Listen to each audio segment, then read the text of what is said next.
Joining us now from the White House National Security Council spokesman John Kirby. Admiral, good morning to you.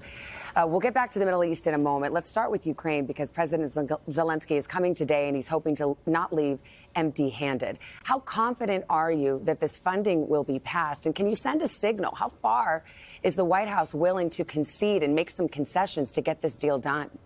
Well, we're confident that there's strong bipartisan support up on Capitol Hill, Savannah, for supporting Ukraine. That's clear in both chambers and, of course, across both parties. What's not clear is whether or not the Senate can come to some sort of agreement here and get something up to the president. Now, the president has said, and he'll repeatedly say, that we're willing to make compromises here. That's what negotiation's all about. That's what governing's all about. And he does believe in border security. That's why there was additional funding, some $6 billion in the supplemental request that we turned in just to help with border security. So we're willing to have that discussion, but we can't let Ukraine lapse. We can't let our support for Ukraine lapse as these critical winter months are approaching us. As you well know, there has been significant erosion in polling for American support for continuing aid at this level for Ukraine. Congress has already approved more than $110 billion. This request is for another $60 billion. I mean, Americans are looking for an end game here. Can you say that if this aid package is passed, it will be decisive, that there's a strategy to follow it up, that it's not just funding a stalemate or a war in perpetuity?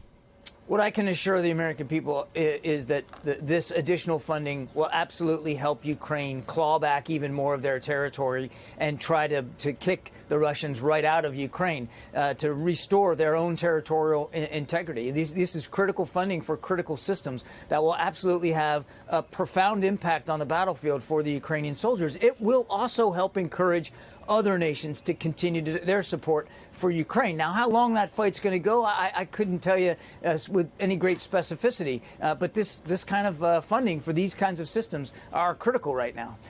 Let's talk about the Middle East. I want to ask you about the breaking news coming out that Iran-backed Houthi rebels have fired missiles at a ship in the Red Sea.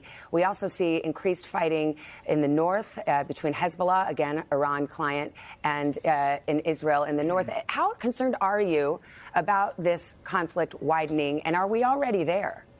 We're very concerned about a widening or escalating, deepening of this conflict. We don't want to see a second front there in the north between Israel and Lebanon. The rockets that have been fired back and forth obviously are of concern to us. And, of course, what the Houthis are doing in the Red Sea. That's why we're now working with other countries to boost and strengthen an existing maritime task force to protect shipping, commercial shipping in the West Sea, in the Red Sea. And what we have communicated clearly to our partners in the region, privately and publicly, and this includes Iran. We don't want to see an additional conflict. We don't want to see a bigger conflict, but we will do what we have to do to protect our national security interests in the region. And before I let you go, I want to ask about the hostages. There are approximately 140 still there, reportedly 8 Americans among them. What is the status of any negotiation for a humanitarian pause in exchange for hostages? And this, I have to say, as aid groups are saying that they're reaching apocalyptic free fall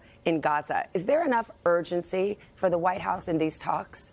Yes, ma'am. Absolutely there is. I can tell you that there's not an hour that goes by of any single day where our team on the ground out there and here back in Washington, D.C. aren't trying to work to get another pause in place. That pause lasted a full week, got 50 hostages out, saved countless lives, and, of course, got a lot of aid and assistance into Gaza. We're still working at this very, very hard. I wish I had better news on the American hostages that are left. We're still working to get better information about where they are, how they are, and still working to get all those hostages out. I can't give you odds on how close we are to another pause. I can just assure you that we are working this with the same sense of urgency that we were before. Do you believe the Americans are still alive, or does the administration still have that faith?